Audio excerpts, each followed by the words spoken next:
Coming up on tonight's Don't Panic, we talk about Samsung purchasing SmartThings, Windows 9 threshold coming soon to a computer near you. We talk about events from Motorola and Samsung. We also talk about PS4 sharing, the Xbox One update, and why Twitter is tweaking its secret formula. All that and more coming up on Don't Panic with special guest Kaylee McAvoy. It's a Don't Miss episode, and it comes up now. This is Don't Panic, episode number 60, recorded August 18th, 2014. On SmartThings, new Coke, and sharing is caring.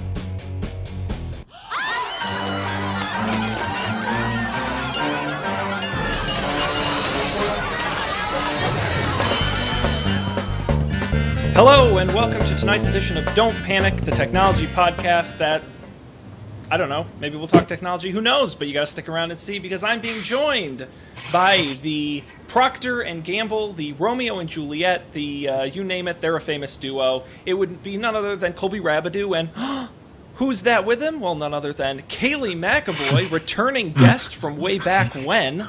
Whoa! Can you, episode 6, it was a year ago. Was it really? Oh. It was, what episode is this? This is 60. Oh, Holy good. shit! We Yeah. have no lives. I'll be back for 600. Yeah.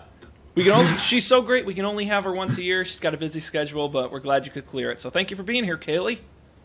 Thank you, Sean. And of course, Colby's here. Back, we missed you. We missed you last week. Dan and I had to hold down the fort. Did you have a guest last week? No, it was just Dan and I. Oh, man. Yeah, I don't know how we did it, but we survived. And no Dan this week. He'll be back eventually. If he ever gets back from Europe. But you know who did just get back from Europe? Well, none other than Kaylee, who just spent... How long did you spend over there? 10 months? 9 months? A year? 12 months? Really? Mm-hmm. Man, that's a long time. And I wanted to start off the show by asking you,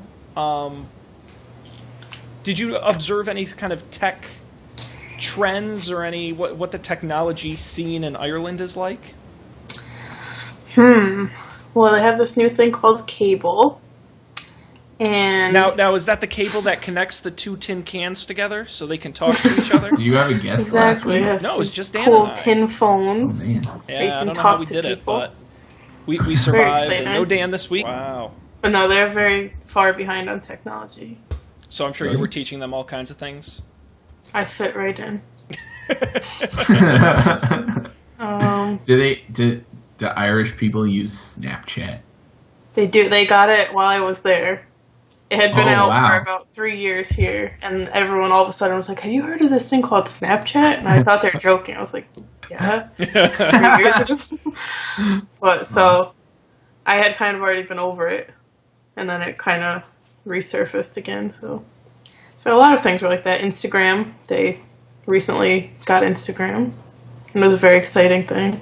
So basically, it's like 2011 in Ireland. Yeah, they're a couple years behind on everything. Trends hit there. Do they have the Facebook? Well after us. Warn them They about just- Robin Thicke. I think even that made it there, unfortunately. That's another thing, those songs were even a couple years behind. Oh, really? Like, the radio would be like, "Oh, this new song." I was like, from 9th grade, yeah, brand new. No. Like, why is that? Is it that, like, it takes time for these things to get across the ocean, or is it, like, a licensing thing? I don't know, I don't know. Music It's is just a a lot good of- guess. Yeah, a lot of the, like, pop culture things, like movies and TV shows, it just took a while for it to be able to make it there. Yeah. Technology, I don't know. And it's a staggered release. I know with music artists, they do their US tours first, and then the international tours come after, so they kind of wait to release their songs to coincide with the tours. Yeah, Oh, That's so a they're lot of at, it. like, peak popularity? Exactly. yeah. That's So they stay relevant. Yeah, so Yeah. there's a lot of new things when I came home that I was hearing about. That I was like, oh, I had no idea. Well, that's it's perfect It's to have you on exciting, the I guess. show. Yeah. Now, my other question That's is... why I'm very far behind on my technology. Well, we'll catch you up tonight. My other question is, are you still using the BlackBerry? I am. Yeah! Oh, yeah. I got off the airplane. Guess how long it took for it to turn on and boot up? Oh, I'm sure. It's probably still doing it now. 3.5 hours before it was on. What? Why Just did it take looking. so long? I don't know. I thought it had to kick the bucket, but then all of a sudden it was like made a noise, and I was like, it works. So my first text took about 45 minutes to send. So.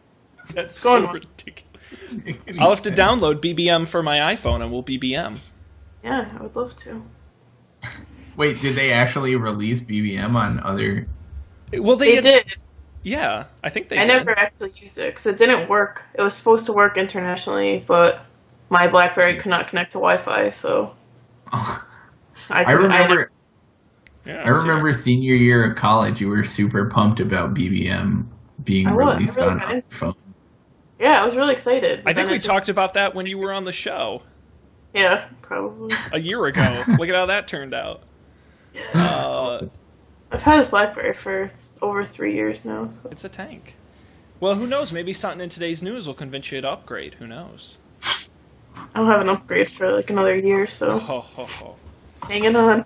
Hanging in there. Well, good. Well, we've got a lot of great stories to talk about. We appreciate all of you out there joining us. We do the show every Monday night live, 10 p.m. Eastern, 7 p.m. Pacific, on our website, don'tpanic.io. And when our website is down, like it is tonight, you can also get the show at coffeeandbeer.tv/don'tpanic.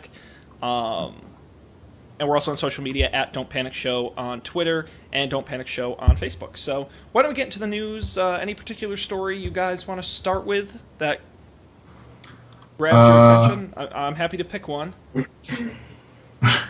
Reversible USBs? Reversible. No, can we? Yes, go ahead. Can we talk about this smart things thing? Absolutely.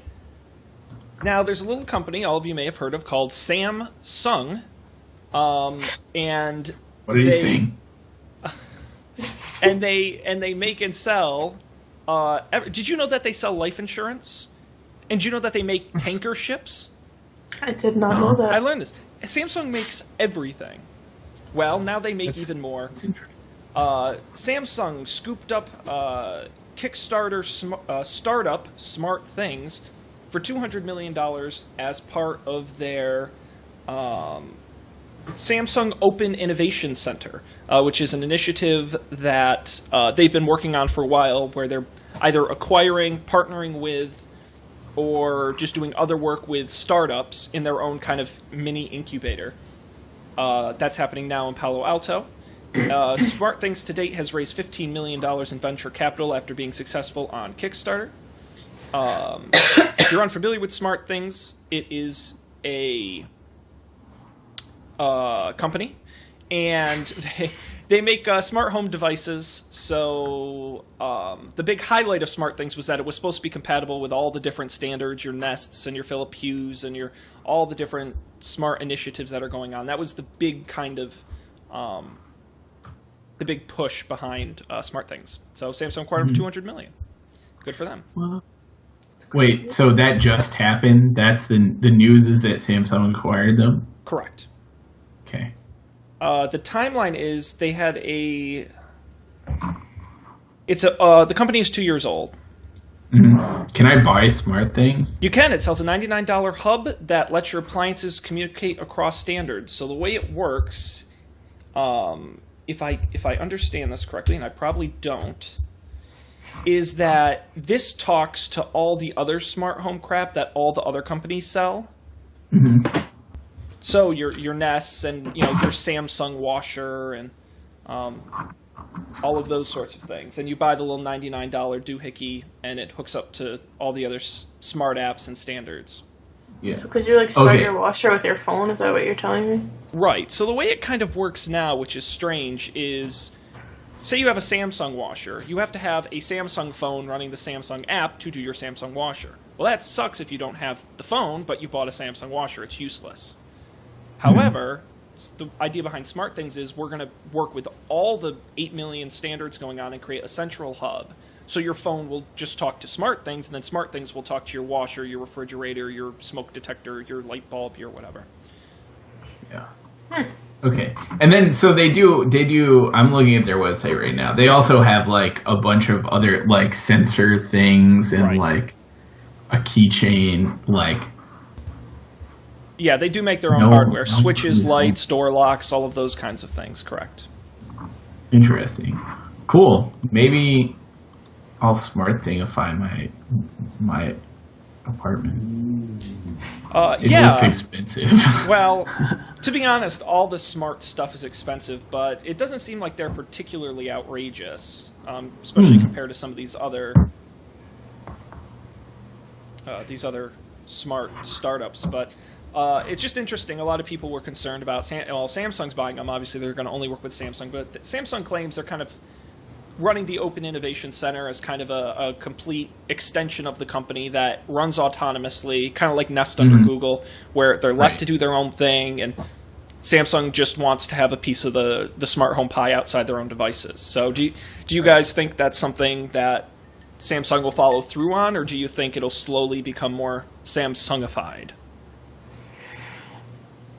I don't really know much about them as a company, but I mean, I would hope that they would keep it just because it would make more sense. But for them, I guess it would probably make more sense to Samsungify it, as you said. Yeah. I mean... Just monopolize it. Right. I guess... I don't know. It does strike me as kind of an un-Samsung-like thing to do. Like... To have something that works with everything. That being said, though, like at the same time, having this thing that works with everything makes their Samsung specific smart devices more useful, I guess. Like I don't know. You said there's a washer machine. Oh yeah, Samsung has announced, I think it was at CES, that all of their stuff is your oven. You can set your oven remotely, and you can check your refrigerator. You can do everything Samsung. It's all their smart home initiative. LG's doing the same thing. I mean, these companies are all trying to push the same idea. It's just this problem of competing standards. Right. But, when I see a story like this, my first thought is someone was going to buy them anyway, right? I mean, this was never going to turn into a giant company on their own. And it's the same theory behind Facebook buying Oculus Rift. Is Facebook ever going to make a virtual reality headset? Probably not.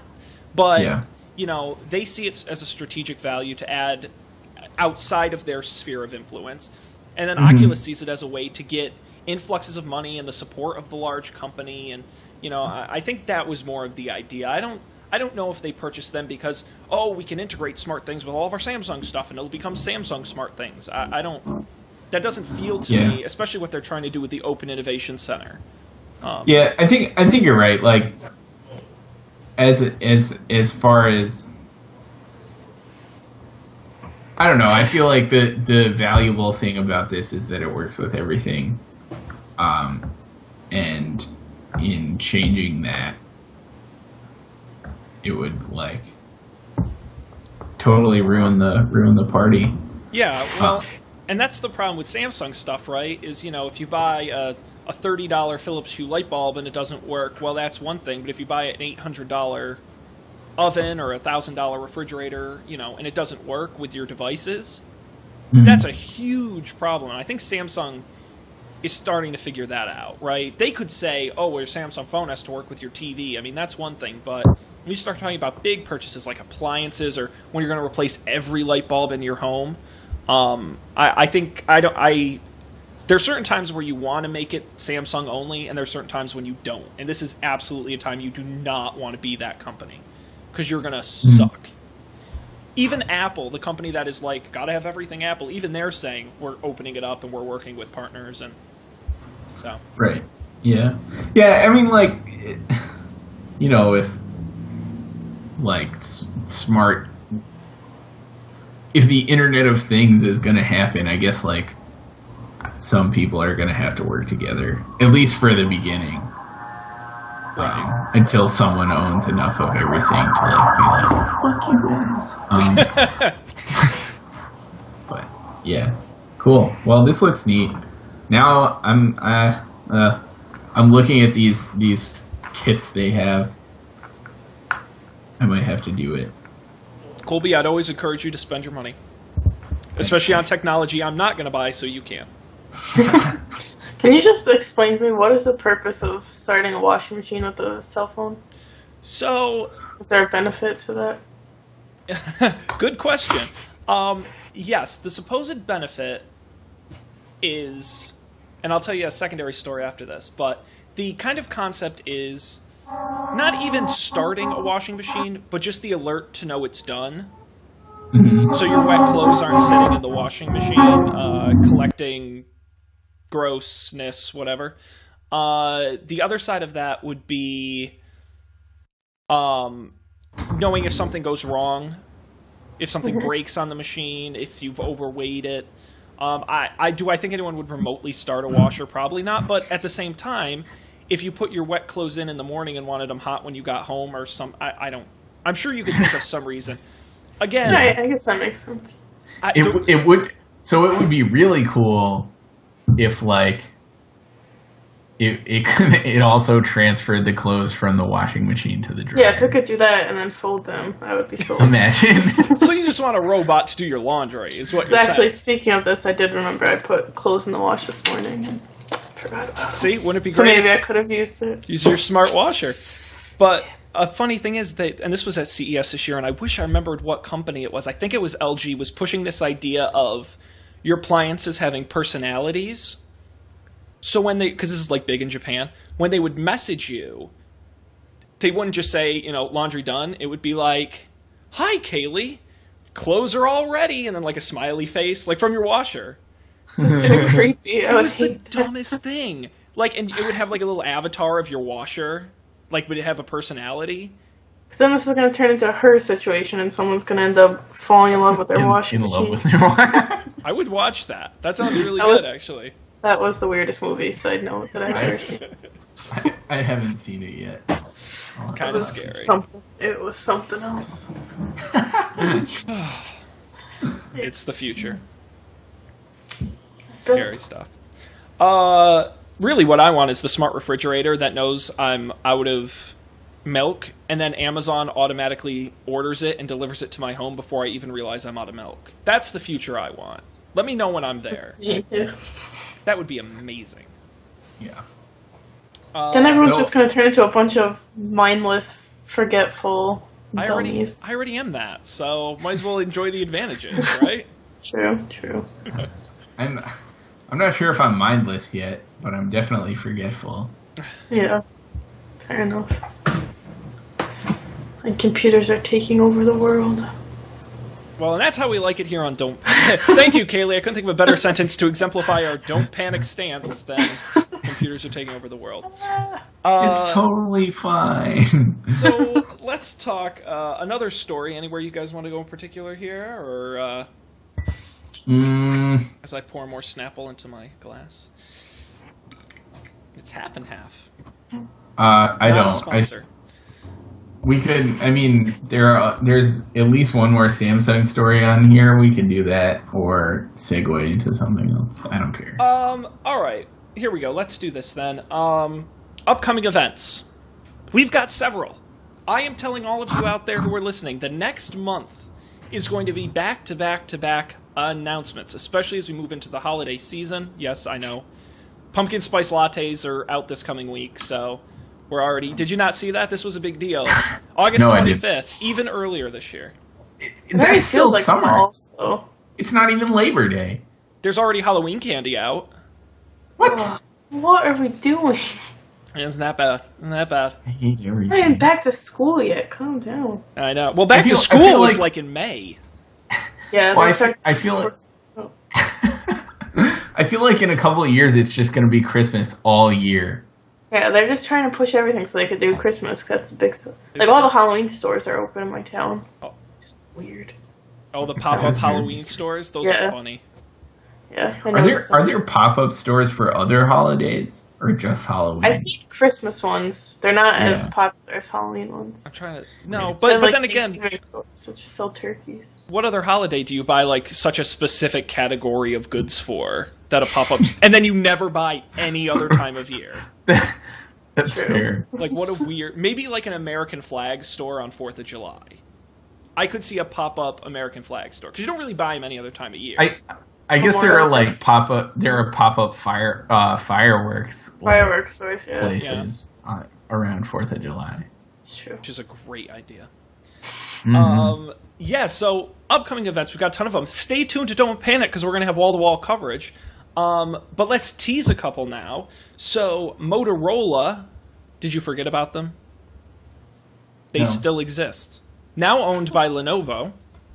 And they are having an event on September 4th, so in a couple weeks, 2 weeks. And they're going to announce supposedly 4 different things. The Moto 360 smartwatch, which we saw a leak this week, estimated to cost $249.99. We've talked about it on the show before. We're also going to see the sequel to the Moto X, currently hinted to be titled the X Plus One, which is a terrible name. We're also going to see what is believed to be the next Nexus device, which is also going to be from Motorola, codenamed Shamu, and some type of Bluetooth headset as teased in the announcement. Are there any new Razer phones coming out? No. Man, I loved my Razer phone. I never had one. I was even behind them. Oh God. That was. Did you have a BlackBerry then too? No, I feel like behind. I had like the basic flip phone without a camera. I guess at that point BlackBerries were like pretty fucking cool. Yeah, those were like businessman phones. The first smartphones, really. Yeah, exactly. I'm a pioneer. When I move out of my mom's house, I will get into storage. I have every cell phone I've ever owned. So do I. I just found them the other day. And I'm gonna pull them out on the show, and we'll have to do a show and tell because some of them are like really funny. I have my Orange Envy still. It still works. It's great. My mom, the last time I was home, my mom had like a box of phones, and she was like, "Do you want any of these?" I was like, "No." There was like my sister's old like T-Mobile Sidekick. Oh yeah. And like those are cool. It was on with them. Yeah. It was pretty cool. You could just flip that screen around and type some stuff. Good stuff. Fancy. Well, in addition to Motorola's announcement, we're also going to see a Samsung announcement coming. They're going to announce some new phones, expected the updated Note 4. But this week, they announced the Galaxy Alpha, which is sort of not necessarily a lower level, but kind of a sub-phone beneath the Galaxy S5. The Galaxy Alpha, what's really interesting is it's not ugly. So you may be used to the Galaxy phones, which are plasticky and fake leather and kind of miserable. Maybe that's just my opinion. I mean, you're not wrong that they are miserable. I wouldn't necessarily agree that the Alpha is not ugly. So you're fine with me calling the Galaxy S ugly, but you're like, but Sean, this new phone, really? I'm sorry. This is good for Samsung. They set the bar pretty low. That's fair, I guess. Have you seen the fake stitching? Come on. They call this the evolution of Galaxy design. It is flat metal sides with chamfered edges. It still has... I'm sold. Yeah. Did I have you at chamfered? Chamfered. Yes, that word is what got me. Yes, it's better. What's interesting, and if you can see the photos, they're online, it's expected this is what the next Galaxy Notes, it's going to use the same design language. There's really not much more to it than that. I mean, it does look like it probably feels nicer. Mm-hmm. Yeah, I mean, I guess it couldn't get any worse, right? That's the spirit. Samsung, kinda sad.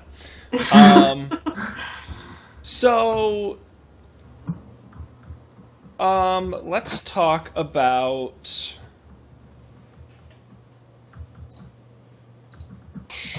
I don't know. Let's talk about Twitter.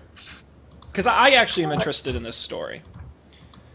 So, Twitter, just like Facebook or, Google, any of these companies, likes to kind of do limited rollouts of its features, test it with a small group of their users. Well, they rolled one out this week that got people quite upset. Now, what it is, traditionally on Twitter, you just see the list of tweets, right? And that's one of the things I enjoy most about Twitter, unlike Facebook, is it's not clogged. It's just tweets. Especially if you use an app. On their main website, they're starting to clog it up with inline media previews, but it's just tweets. You just read tweets. There's no crap. There's no nothing. It's just tweets. Well, they tested something on their mobile app that shows favorites, follows, and retweets in your main timeline. So today, if you favorite something, no one really ever sees it except you and the person you favorited, unless someone really goes and digs down into it. Same with who you follow and things like that. But now they're going to include it in your feed with tweets. Well, people got quite upset. A lot of angry messages about it. Twitter says it's just an experiment. They have no plans to implement this.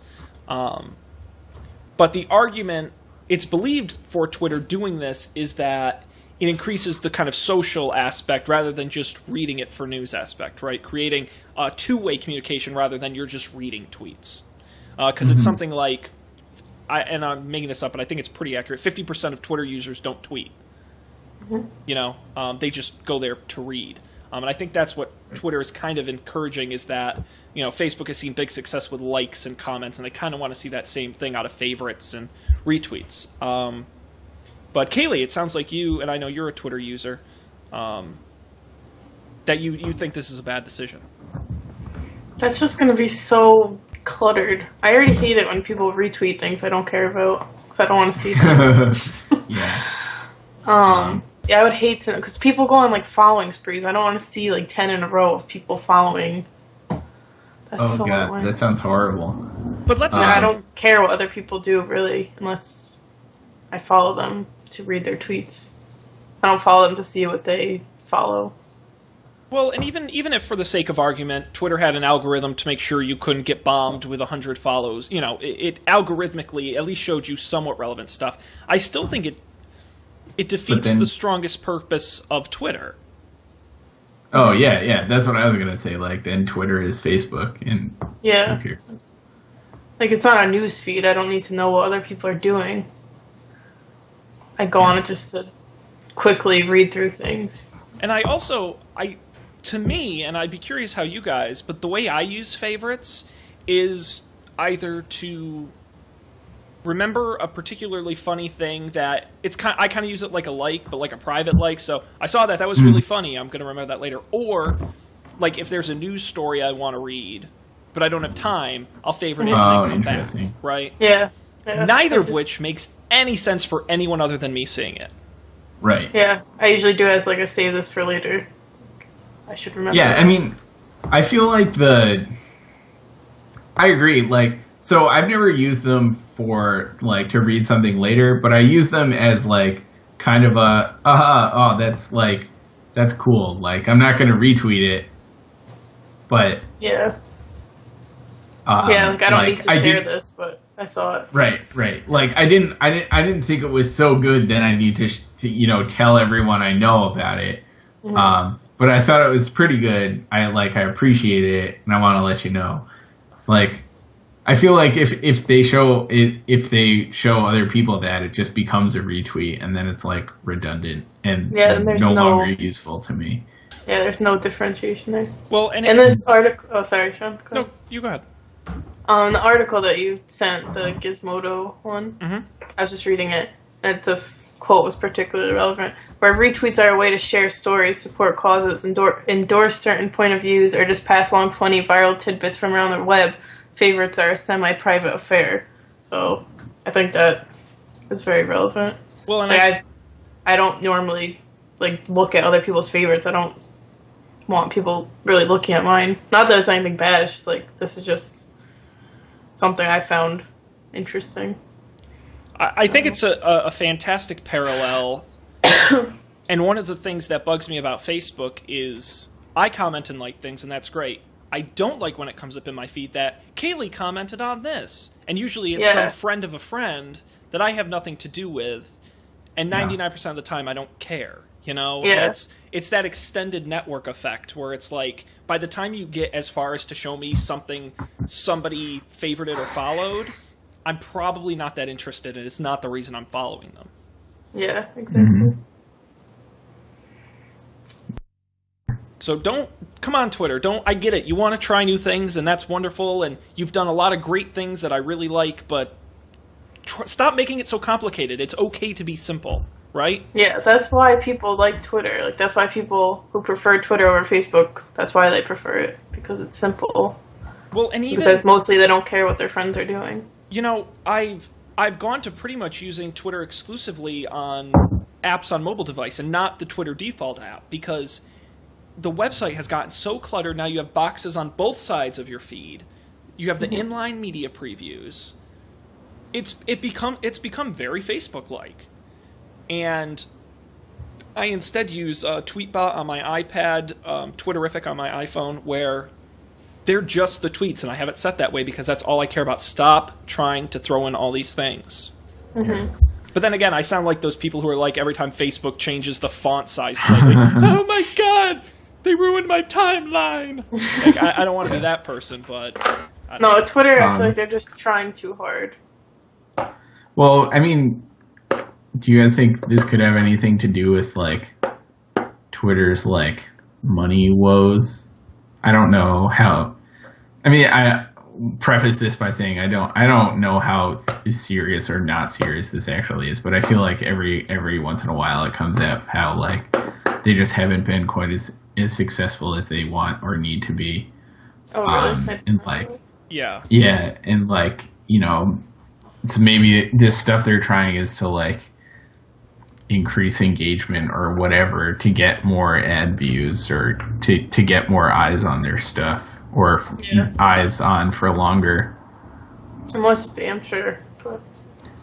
Yeah, I think you're exactly... And it all goes back to that 50% of Twitter users don't use Twitter, right? I mean, you know, to have a community, everyone has to contribute, right? If only the top 5% are contributing, you're not going to get the kind of traffic, the numbers, the ad revenue. I think it all comes back to that, and if that means shoving more stuff into the feed, into the timeline, you know, they got to do it. To me, that makes business sense, right? It just doesn't match the goal of the platform, how the platform currently works, how users use it. Yeah, man. And they're going to have to come to grips with that. Yeah. Yeah, well, I mean, maybe they'll figure it out, though. Maybe there's, like, something novel they can do, or I don't know. Oh, I'm buying Vine. I thought was a great decision on their part.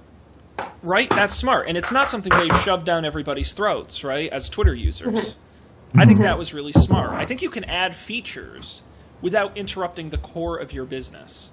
You know? Yeah, I think they did that really well. You know, Twitter already kind of does allow you to look at others' favorites and follows and stuff. There's your, the Discover tag? Or your, I forget, there's the Discover, and then there's notifications, right, if you're on the Twitter homepage. And both of those show favorites and retweets and follows and all kinds of things. Like, you can find it if you want to have that. Maybe Twitter should do a better job of promoting those tabs instead of shoving it in the feed. You know, I just think there's better ways to go about it. Although I find that those aren't personalized particularly well, but maybe that's me. All right, let's talk about something else. How about the PlayStation 4? Kaylee, I know you're a big video gamer. Oh yeah. Colby, you own a PlayStation. This must be exciting for you. I do. Sony announced SharePlay will arrive this fall as part of the PS4's 2.0 software update. The way it works is it lets any PlayStation Network friend hop into and play your games, so long as they're a PlayStation Plus subscriber. Only one person has to actually own the games. So the way it works is, let's say Colby is playing Destiny, and he gets to a hard part of the game he can't beat, or he's having a tough time in a multiplayer match or something. He can say, Sean, why don't you hop in and play for me? And through the magic of the internet, I can sit at my PlayStation and play his game. And help him. Does this mean, like... I'm not sure I understand. Go ahead. All right, you ask, and I'll explain. Does this mean, like... So, Destiny, for example, is a multiplayer game, right? So, like... When Dan and I were playing the Destiny beta, we were both playing together. Like, we were both playing the game over the network, like, together. Does this mean that we could do that, but only one of us has to own the game? Or does this mean that, like, I could, like, if I was playing alone and I was having trouble, I could, like, pass the torch to Dan, and Dan could play for me, but not that we could both play together? It is the latter of the two, and you described it pretty well. Okay. The idea Okay. is that you have to be present and actively playing the game for your friends to take control. You are not. Interesting. I think the headline and share play is kind of misleading, especially because they're comparing it to the Xbox One's original intent of allowing you to share the full game. That is not Right, this. right. Oh, okay. It is just the idea that you get to kind of work with your friends. It's multiplayer, but you're not in the same space, but it's not really multiplayer because you're playing the same character. It's really just kind of a virtual controller of sorts for their Xbox. Okay. Well, so, I mean, I'm reading this article, though, and it does say you can play, like, co-op things together. Okay. Like, it says... I don't know how I got here. I think I clicked through from the Verge article to the PlayStation blog. To the PlayStation blog. And it says, the best way to think about share play is like a virtual couch. PlayStation 4 will create an online local co-op experience by allowing you to invite a friend to join your game, even when they don't own a copy of it. You'll be able to play games with a friend just as if you were together in the same room. Let's say that with all games, you'll be able to invite your friend to play online. No, I'm sorry. You'll be able to invite your friend online to play against the Miami Heat for the championship in NBA 2K, or tackle the challenging Towerfall Ascension quest mode together. Yeah, so you're exactly right, and I'm surprised The Verge didn't mention this, which is kind of strange. But you're right. Yeah. You can do game co-ops, which in this case actually is a really cool feature. I'm more interested in that than being able to play your friend's game. That's like that's amazing. Like being able to play in for someone is like. I mean, like, you know, it might be cool a couple times, but like this is really cool. One thing I don't understand. Does, like, the person have to download the game on their PS4? Or is it, like, somehow streamed or some crazy shit? Or, like...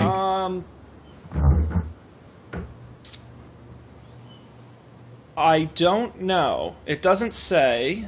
It just says instant access, so my guess is it's using the same game streaming engine as the PlayStation Now. That's cool. Is my guess. I guess that makes sense if it's PS Plus people only. Right. Now, what'll be interesting to me is how many developers enable this, right? You know, because if I'm EA, what's the upside? I mean, you know, it's nice for me to do it, but then I'm selling one less copy of my game. Well, so while that's true, I think it's also like for games that don't have over-the-wire co-op, like I feel like it's probably pretty expensive for you know the company that runs Call of Duty to like maintain all those servers and stuff. Like to run that at scale is pretty expensive, and so for an indie developer like the people who made the one they mentioned in that article, like Towerfall, right?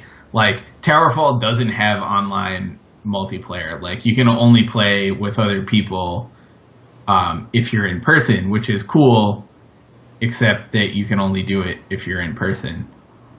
So like I think you're right. Like I don't think you'd see this in the big names. Like I bet Destiny won't support this. Yeah, Call of Duty won't. But you know, I could see sports games doing it.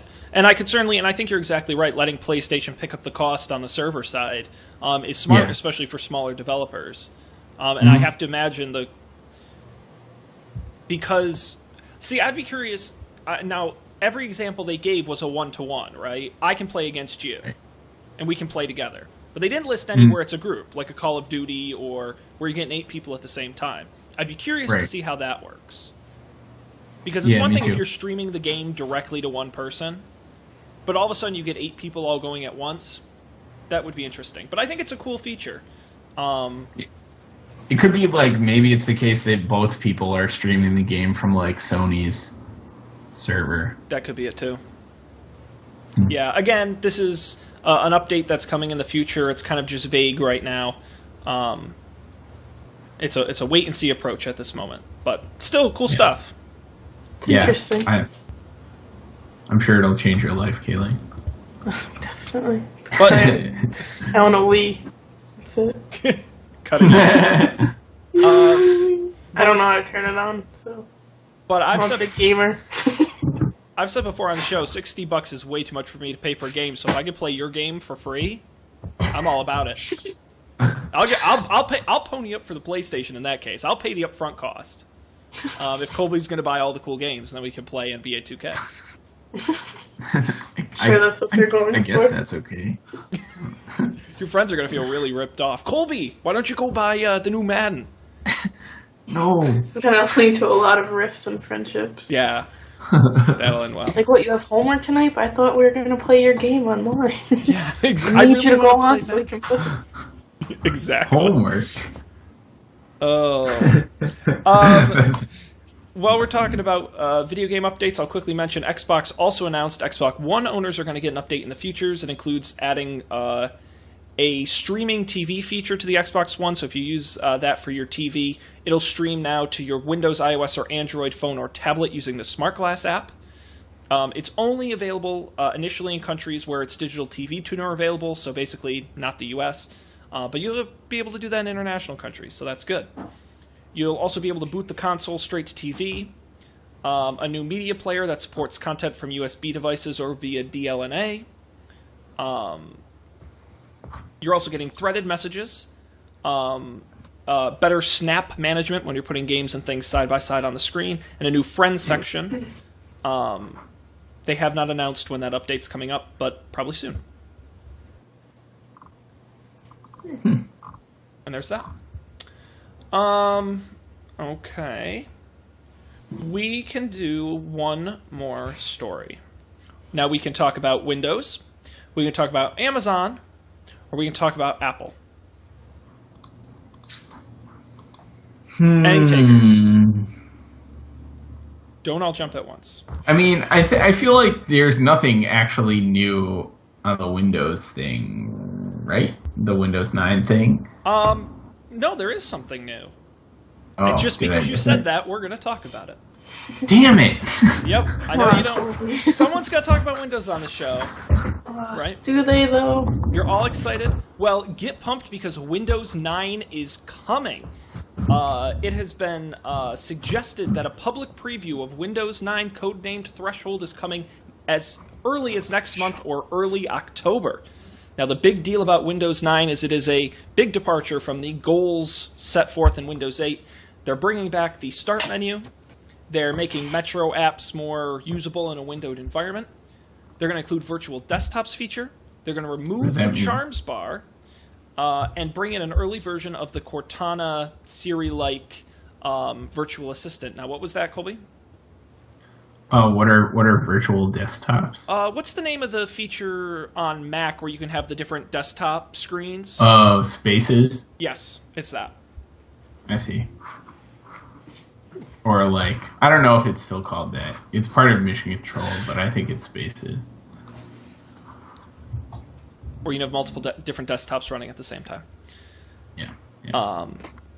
So that's really exciting. I mean, that's a big thing. The other big news about this is it's expected to be a public preview, which means anyone can download it.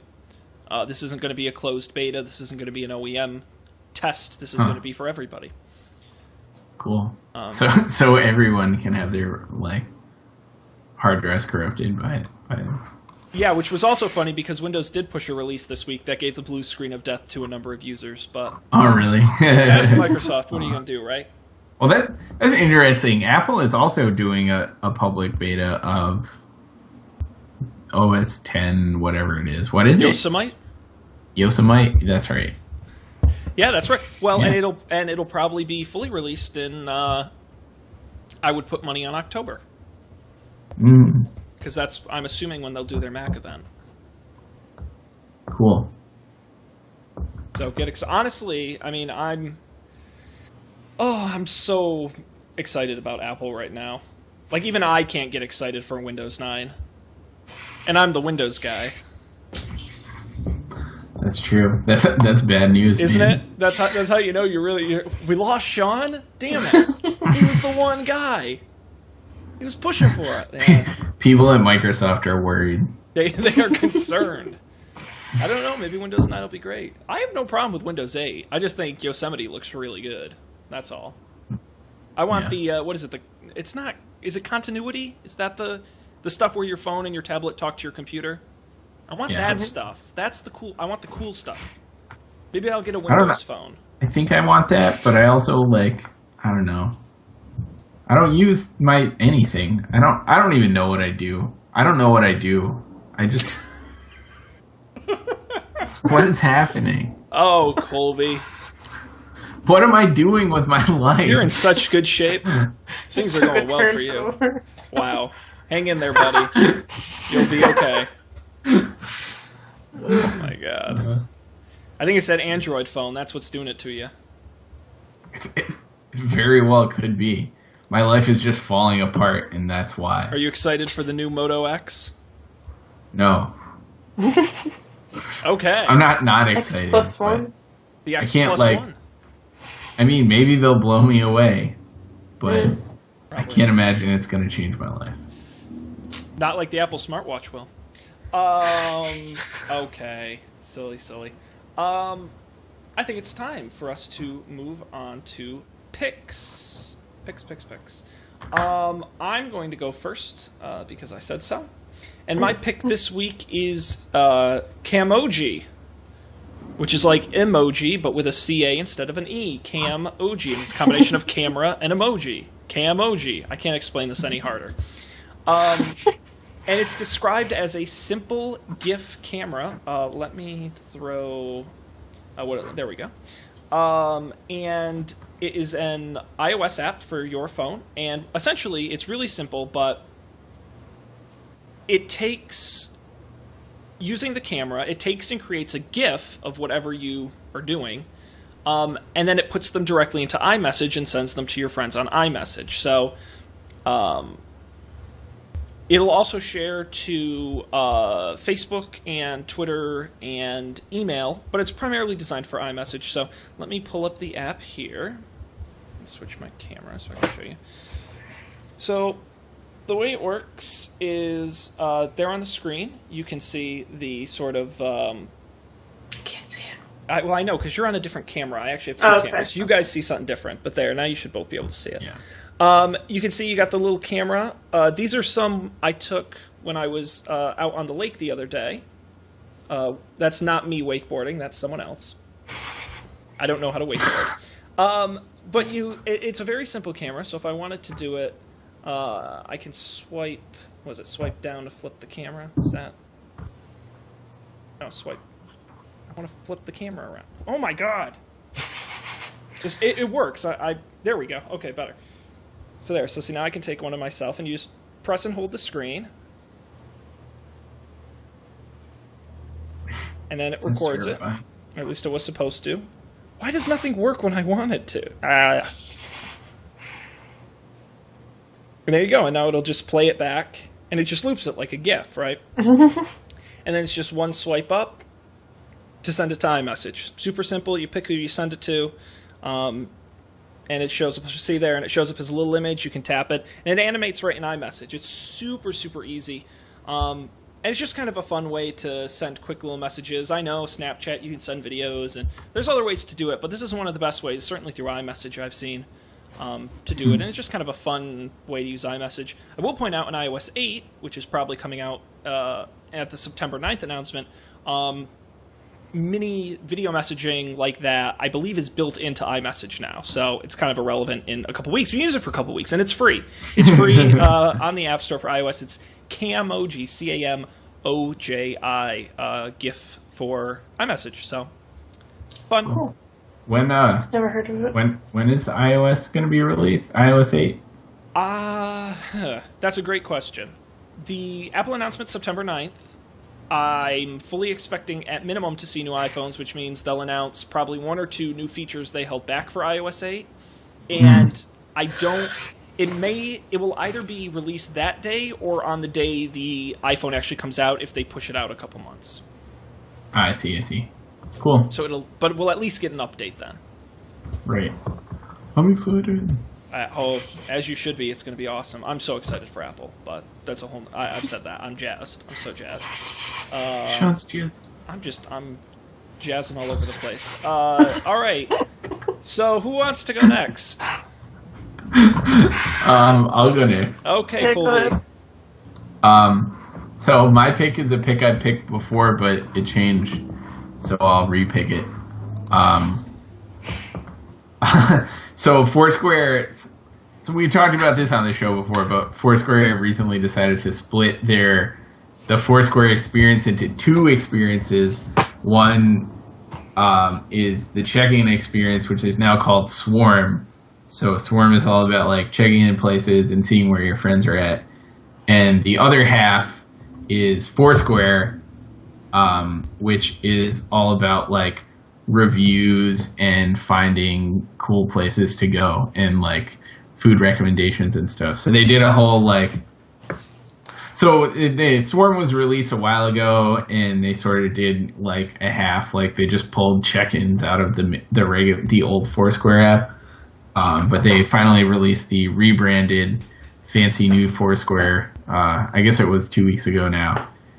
And I've been using it, and it's pretty nice. It's like helps you do all the things that you want to do. I was traveling the last 2 weeks, or I guess week and a half. And I used it to like find places to eat in unfamiliar territory, and it did not lead me astray. Had some nice like it's easy to save things like to your to-do list, and I guess so. Part of their gimmick for the new thing is that like no two people should. Well, we shouldn't all get the same recommendations for things to eat because we all like to eat different things. So you can like kind of train it as to like what to look out for, like the things you're especially fond of. Like I'm fond of pizza and Dunkin' Donuts. So I put those things in, and yeah, I guess in theory it takes that into account when I'm looking for recommendations. But if you haven't tried Foursquare, I would recommend it because I like Foursquare a lot. And if you haven't downloaded the update or have been like mad about them changing stuff, I would say you should try it and stop being a poop because things change. I second that. I think it's a really good. I like the new Foursquare. I've been very happy with it. So certainly better than Yelp. I'm so over Yelp. Really? I find why so? I like tips better than reviews. And that's the difference Yeah, I that's found. fair. Because reviews are long-winded, they're usually very opinionated, and I find half the time they're not representative of a whole of the place. No, people Right. only go and review things if they have a really bad experience or Right. a really good experience. But tips are either A, positive, or B, it's like a tweet, right? Sum it up in 160 characters or less. Keep it short, right? Right. I'm not going to read And your 8-paragraph review.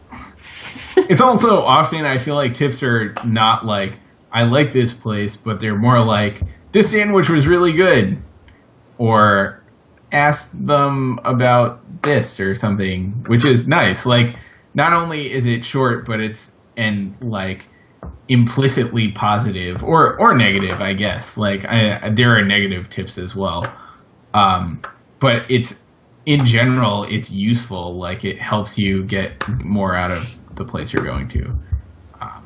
I will say though, if I'm like seriously researching places to eat, I do go to Yelp. I check. Well, yeah, Yelp. you should. I mean, if you're being super serious, you should really check as many places as possible, right? Yeah. The other thing I've been really happy about with Foursquare is that I forget what the engine is called, where it knows where you are before you even say where you are, and it pops up the recommendations. Have you seen like that? Yeah, and Yeah. it's so accurate.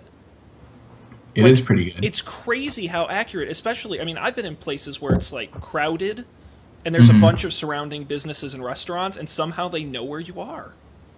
Yeah. It's spooky. Creepy. I'm not They're disagreeing with that. They know. Foursquare knows. For some reason, it scares me less when Foursquare does it than it does when like Google does it. Oh, they're so lovable at Foursquare. Yeah. I think because they're like an underdog at the moment. Just trying to help you eat somewhere good. Yeah. I mean, and who can't get behind that? I love food. Food is good. So I hear from you, Colby. So let's talk. Kaylee, what are you picking? Huh? Well, if you saw on the spreadsheet, You don't know what to I talk don't know what to talk about. Well, then That let me... sounds like a cool app. What is it? It's www. I don't know anything about anything.com.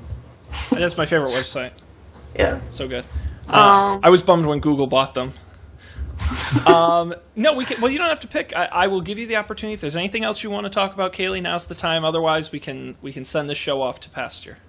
Let's see. I made guacamole last week. It was really good. Okay, now let's Yeah. find a tech angle on this. I used a potato masher.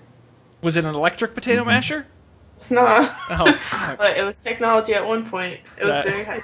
I mean, I feel like that's still technology.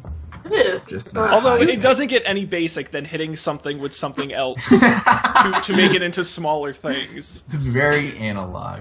I It like is. It's hipster. probably the highlight of my time home so far. Well, Kaylee, I'll tell you, it was a highlight for us to have you here with us today on the show. So thank you for being here. It only took a year to have her back. Hopefully it won't be as long next time. She was busy out of the country.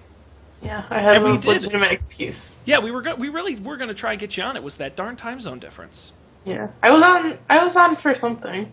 Oh, that's For a right. special You event. called in for the Apple event. I forgot. I did. That was so great, and you were such a wonderful contributor to that. I'm so disappointed. I have a job now, and I can't do the September 9th announcement. If I didn't use up all my vacation time this summer, I would have taken the day off and done it. But Actually, September 9th, I won't be working. I'll be in between, so... there you go. Well, if you're in San Francisco and bored, get tickets, because although no, it won't be open to the public. This isn't WWDC, so no dice. Oh well. Well, Kaylee, anything you want to plug or promote before we send it off to pasture? I had something. Come back to me. Okay. I have to Colby, find out. I forgot what it was. I wrote thank it you down. for being here as usual. We appreciate all of you out there for being here. We do this every Monday night, 10 p.m. Eastern, 7 p.m. Pacific on our website, don'tpanic.io. And if that's not working, at coffeeandbeer.tv, you get this show. Also, Change Mode. Go back, listen to past episodes. We're kind of on hiatus now, coming back in a couple weeks. But check out the old shows. They're still good. They're not as time sensitive as this show, so they'll still be relevant on programming and such. And of course, subscribe. We're on iTunes, Stitcher Radio, if that's your thing. We're also RSS, use your favorite app. Dan and I recommend Overcast.fm, but Pocket Cast is great too. And you can subscribe to our YouTube channel and get videos delivered to you every week. We do it in HD. It's great to watch, especially up on your big screen. Get it on your Fire TV or your Roku or your Chromecast, however you do it. On VHS. Doesn't matter. Put it up there. It looks good. And we appreciate you all for watching. Kaylee, anything else from you? Yes, I found it. Okay, so look up on Facebook. It's called DerpyCon. It is a nerd convention that's coming in New Jersey, and Brian, my boyfriend, has been working really hard on the committee to get it started. So check it out. It's in December. Oh, this Go is to it. great. Should be interesting. DerpyCon 2014 at derpycon.com, DERPYCON.com. I liked it. Yeah, coming to Morristown, New Jersey, so check it out. Oh, this is really exciting. Look at that. The Artist Alley application's now open, if that's your thing. Panel Yeah, submissions. it's still in the making, so if you're Wow, this interested. is really exciting. Yeah. Well, I'm thrilled to book this. To will promote be it. there. To promote it. It's at the Hyatt Yes. Morristown, December 5th through the 7th, 2014. Check that out. Cool. All right. Well, that concludes the show for tonight. Thanks again to everybody for watching. We'll see you next week on a brand new episode of Don't Panic. Good night. Bye. Bye.